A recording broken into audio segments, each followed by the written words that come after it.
That is what makes Rasulullah sallallahu alaihi wasallam dependent. So the Prophet sallallahu alaihi wasallam is dependent and Allah Jalla wa Ala is independent. Who created Allah? If Allah Jalla wa Ala is the creator of everyone. And you Muslims believe that whatever exists needs a creator. Therefore, Allah exists. Yes, Allah exists. So who created Allah Jalla wa Ala? Remember, this is incorrect. Why? Because we don't say that everything that exists needs a creator. Everything that came into existence from non-existence needs a creator. Remember this. If you understand this, try memorizing this deductive argument. A very simple syllogism. كُلُّ مَا لَهُ بِدَايَةٍ فِي الْوُجُودِ لَهُ السَّبَبِ. Everything that has beginning in its existence needs a cause. That's the major premise. The minor premise is وَالْكَوْنُ لَهُ بِدَايَةٍ فِي الْوُجُودِ, that the universe has a beginning in its existence. Therefore, the result of that is that the universe has a cause. I don't have the time to go through the details of this. In light of the second law of thermodynamics and expansion of the universe and the Big Bang cosmology, today most of the atheists believe that the universe has a beginning. And if they believe that it doesn't have a beginning, then we will ask them to prove it. And they can't prove that. So the majority of the modern day or the new atheism movement, they believe that the universe has a beginning. It came into existence from non-existence. We as Muslims, we believe that whatever came into existence needs a creator. But Allah did not come into existence from non-existence. Allah has always existed. Therefore, Allah Jalla wa Ala does not need a creator. Allah doesn't have a creator. So we do not say لِكُلِّ مَوْجُودٍ خَالِقٍ. We say لِكُلِّ مَخْلُوقٍ خَالِقٍ. Everything that came into existence needs a creator. Allah Jalla wa Ala did not come into existence. Allah is uncreated. So if someone says, if everything needs a creator, then who created God? We say God is uncreated. If God is uncreated, then you're saying, who created the uncreated? Who designed the undesigned? Who initiated the one who was never initiated? That question doesn't make sense. Does that make sense to anyone? So if anyone tries confusing you in the future by saying if everything that exists needs a creator, then who created God? We say no, everything that came into existence from non-existence needs a creator. Allah Jalla wa Ala has always existed. Allah's existence is eternal. وَيَجِبُ فِي حَقِّهِ تَعَالَى الْقِدَمُ. Allah is Qadim, He's pre-eternal. Now if someone asks this question, who created Allah Jalla wa Ala? This question, that who created God, this will lead to infinite regress. What does this mean? It's called tasalsul in Arabic. If a person says, Allah was created, and everything that exists is a creator, then that creator who created Allah, who created that God? Then whoever created that God, who created that God? The result of that would be that this universe would never exist. The fact that the universe exists itself is a proof that there has to be someone who is independent. Otherwise, it would lead to infinite regress. For instance, a simple example that even children will be able to memorize. If you see a beautiful island, some beautiful scenic, picturesque island, on that island you see a beautiful mansion. A man called Zayd, he says, I constructed this mansion. Now you have witnessed that mansion. You have seen that building. And your belief in that building is based on your empirical judgment. You've seen it, witnessed it with your own eyes. You believe in the existence of that mansion.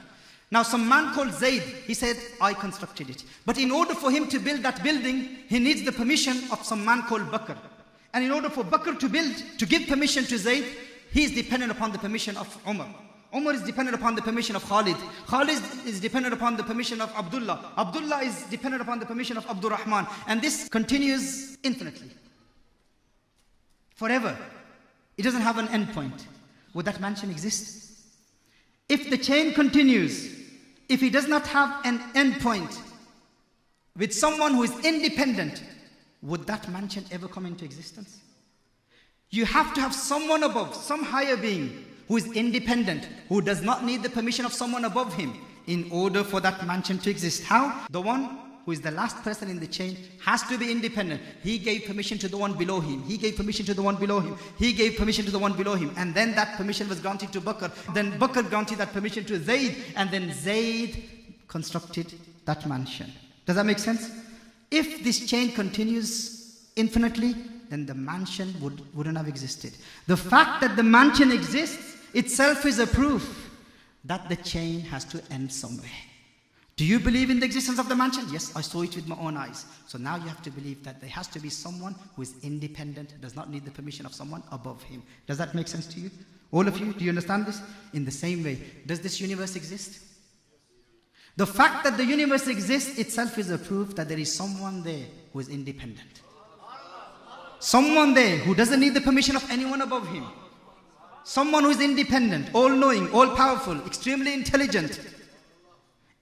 Otherwise, the universe wouldn't have existed. So the fact that the universe exists is a proof that that someone who has created the universe is independent. If that creator was dependent upon someone above him, then the universe wouldn't have existed. And if all of them need the permission of someone above them, then that leads to infinite regress, which is a fallacy. Logically, aqlan, it's fallacious. It doesn't make sense. No man of aql would ever accept that. So if anyone raises that question to you in the future, if someone says this, that if Allah created everything, then who created God? Who created Allah Jalla wa'ala? Remember, Allah is not someone that we can comprehend. Allah is beyond our comprehension. We cannot understand the reality of Allah Jalla wa'ala. But as far as these arguments are concerned, we can refute any atheist. If they try confusing you, you say to them, who converted Richard Dawkins to theism? Say that to the atheist. Who converted Richard Dawkins to theism? Who made him a theist? Or who converted Sam Harris to theism?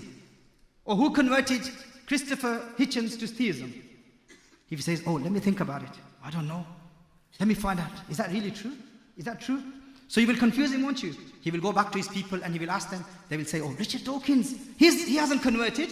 He believes that Allah doesn't exist. He hasn't embraced Islam. He hasn't embraced Christianity or Judaism. He doesn't believe in the existence of a creator. You are a liar or Muslim who's saying that who converted Richard Dawkins. You're probably talking about some other Richard guy. But my Richard Dawkins, my master, he cannot accept Islam. He doesn't believe in the existence of Allah. So we will say, the way my question is wrong to the atheist, yes? Who converted Richard Dawkins? In the same way, for you to ask me the question, who created Allah? The way you say Richard Dawkins, my master Richard Dawkins is unconverted. Our answer to that atheist will be, my Allah is uncreated. The way you say that I'm probably talking about some other Richard guy, in the same way, I will say to him, you are probably talking about some other God that they believe that God can come into existence from non-existence. My God, the Allah that I believe in, is eternal, is uncreated. The question itself is logically fallacious. It does not make sense for people to say that who created God. Anytime people ask you this question, you'll say that leads to infinite regress. Allah Jalla wa'ala is independent. Allah Jalla wa'ala is not contingent. Allah Jalla wa'ala has always existed. And our aql, our intellect cannot comprehend the reality of Allah Jalla wa'ala. Human mind, we have to accept our limitations. And Rasulullah sallallahu alayhi wa sallam is the one who saw Allah Jalla wa'ala. We believe in the existence of Allah through Rasulullah sallallahu alayhi wa sallam. Through rational proofs, we believe in the existence of Allah Jalla wa'ala. But the complete tawheed, the reality of tawheed can only be understood by believing in Rasulullah sallallahu alayhi wa sallam. So through the mediation of Rasulullah sallallahu alayhi wa sallam, we believe in Allah Jalla wa'ala's sifat, Allah Jalla wa'ala's attributes. A true Sufi will never become murtad. Why? Because he has that experiential knowledge of Allah Jalla wa'ala in dunya.